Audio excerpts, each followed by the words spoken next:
This video was made possible by RLCT Global. It's a bit shysty. You can't really trust anyone in the jungle. I don't think I would recommend anybody goes to live in Iquitos unless they had a very specific reason to do so. Meet Andy, a British expat who spent 5 years in Iquitos, working in the spiritual retreat world deep in the Amazon. The longer that I was in Iquitos, the harder it got for me to deal with it. In this interview, Andy opens up to daily life in Iquitos and what living there is really like. It got harder for some reason instead of easier. As life shifted, Andy chose a new chapter in the Sacred Valley, discovering a quieter rhythm and lifestyle in Urubamba that felt right for him. So if you want a quiet life, it's the perfect spot to be, really. Urubamba stood out to him. From community to schools to the slower pace, it became a place that truly felt right. It was always the place that I felt home in a sense. It has always kind of been here. And if you're considering the Sacred Valley for yourself, stick around. He shares key advice at the end. Do you have any advice for a retiree that might want to move here to the Sacred Valley? Come here, just make sure that it's... I'm Eric. I've been interviewing all types of expats all around Latin America in person since 2022. Let's get into it.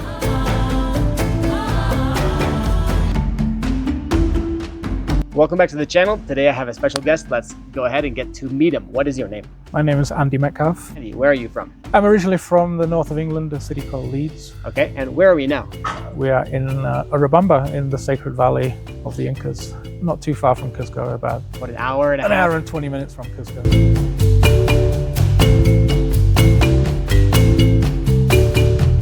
I mean, I've been nearly 16 and a half years in Peru. I originally started living in Cusco and left Iquitos and went to live in Huaraz, which is another city in the mountains of Peru, but it's north of Lima. And I was there for about 18 months. And I didn't think I'd ever go back to living in the jungle. But I did something else, something took me back there. So I was then back in the jungle for another 3 years. So I spent 5 years in total in living in Iquitos. And then in 2016, I came here to Urubamba. So at what time did you leave the jungle and then come out here to the Sacred Valley? So that happened in July 2016.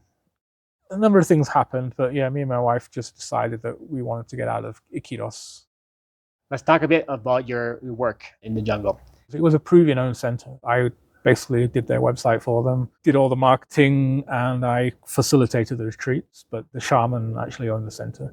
What kind of visitors came to these retreats? It was literally people from all different age groups, all different backgrounds. We were one of the cheapest retreats in Peru at the time. What was the standard price that you would charge for these retreats, and what did they offer? I think when we first started to do it, it was between $600 and $700 mainly. It was 6 nights accommodation, all food included. But I think a lot of people wanted to have a more traditional experience, and they also appreciated that it was a Peruvian-owned center. People are criticized, a lot of the centers are owned by Westerners and they charge a lot of money for these retreats and they often pay their staff quite poorly, and there's generally somebody who's making quite a lot of money out of it, So with Capitari, it wasn't like that. More than half the money was going to the family that owned it. So I think even people that could have afforded to go on, the really expensive retreats actually were sometimes more attracted to this like cheap little, family-owned retreat that I was working at. When you first arrived to Iquitos, how was it compared to what you were expecting? To be honest, I didn't really have any expectations. I'd been living in Peru 6 months at that point. Strangely, the longer that I was in Iquitos, the harder it got for me to deal with the heat for some reason. It got harder for some reason instead of easier. People talk about the jungle being like a lower cost of living area of Peru. Is that correct? Not exactly. The rent of a good place was probably a little bit more expensive than a lot of other places in Peru. I think the last place that I was renting, I was maybe paying what I'm paying now. It was about 1,200, 1,500 soles a month, something like that. What was the standard monthly budget you would have to spend in order to live a comfortable life in the jungle in Iquitos? Probably at least $1,000 a month to be pretty comfortable. But you can get by on a lot less than that. Between $1,000 and $1,500 a month, I reckon I was spending something like that on most months. What were your greatest challenges and rewards of working in the jungle and doing these jobs there? The first 2 years that I was there, I was still making a living from being a freelance web designer. It was actually the worst possible place to be for that in a way, because the internet back then, I mean, it was horrible and slow most of the time. I guess the biggest challenge for me was the food in the jungle. Also around that time was when, Jack was born. So I was a father as well. Being away from my family was sometimes a bit of a challenge because I was really into being a father at the time. Relocating abroad isn't just about packing. It involves complex paperwork, permits, and local regulations. RLCT Global helps families and professionals in over 150 countries manage these processes efficiently, starting right on their website. At rlctglobal.com. Go to the Individual Movers section, then click Bureaucracy Navigation. That's where you can find a small section on the scope and contact the company with your individual needs. RLCT Global's Bureaucracy Navigation helps movers handle residence registration, visas, tax documents, healthcare enrollment, driver's licenses, and more. Local experts simplify complex, time-consuming processes, making transitions smoother. Support can be tailored to specific needs, whether for corporate transferees, families, or solo movers. Services range from guidance for individual steps to administrative support. With RLCT Global managing the details, movers can focus on settling into their new home confidently. To learn more, visit rlctglobal.com. Go to Individual Movers and select Bureaucracy Navigation. For a needs assessment or soft quote, contact them via the site's contact button or email them at info@rlctglobal.com. Thanks for sponsoring the video. Let's get back to it. So how did you find meeting locals when you're living there and also making foreign friends while you're living in Iquitos? Always been easy for me, really. I mean, Iquitos was actually the only place where I actually did have quite a number of local friends, like Peruvians. Well, especially in the jungle, people are very much more open and friendly. I mean, you got to be careful as well, because a lot of people, their friendship isn't necessarily just because they want to be friends. They see you as somebody with money. Do you think that's an issue that you face here as well in all of Peru, that maybe foreigners are perceived this way? It can happen anywhere, but not by everyone. How important was Spanish while you were living in Iquitos? I mean, it was probably more important than here. And also I was dealing with, as part of my work, I was dealing with Peruvians a lot who didn't speak any English. And I've never been fluent in Spanish. I've been here a long time and I'm still not fluent, but I can get by quite well. My wife was Peruvian.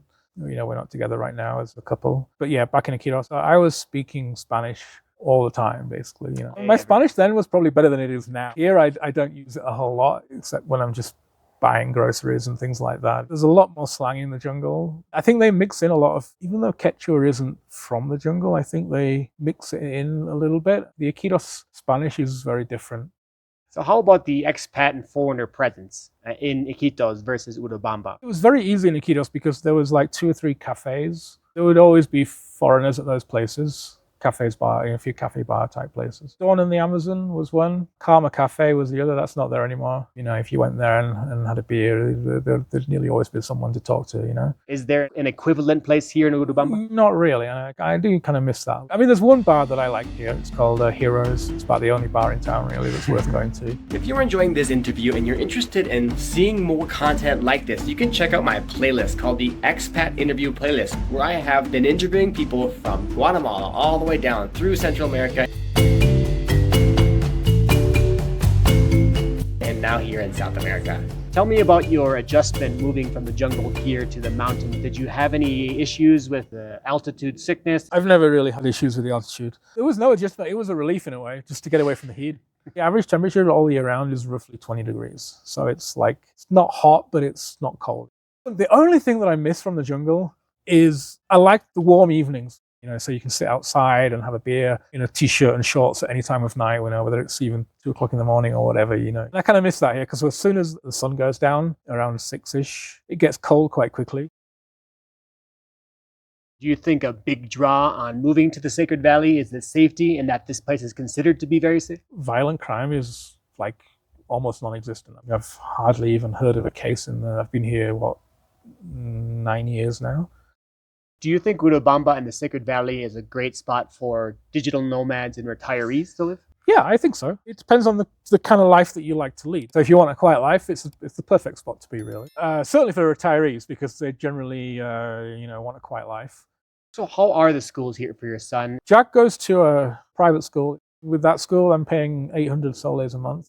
For my house, I'm paying 1,500 soles a month, roughly under $400. If you're a large family of, say, 4 or 5, you're probably going to want to have at least $1,500 to $2,000 a month. How was the healthcare situation in Iquitos? The healthcare's better here. There was at least one private hospital in Iquitos. Iquitos is okay. There's a lot of hospitals in Cusco. There's quite a few medical centers here in Urubamba that provide good quality healthcare if you need it. I've met expats, explored prices, walked the streets, and looked into safety. If you're serious about Peru, check out the full playlist to get real boots on the ground info. Let's talk about the food, because the food is quite different from the jungle to here. So which one do you prefer? And what is the cost if you can compare the two? There's a lot of fish in the jungle from the Amazon, and a lot of different types of fish. Food is pretty cheap here, like meat and veg and fruit. Most of it's pretty, compared with Western prices. I think it's quite a lot cheaper.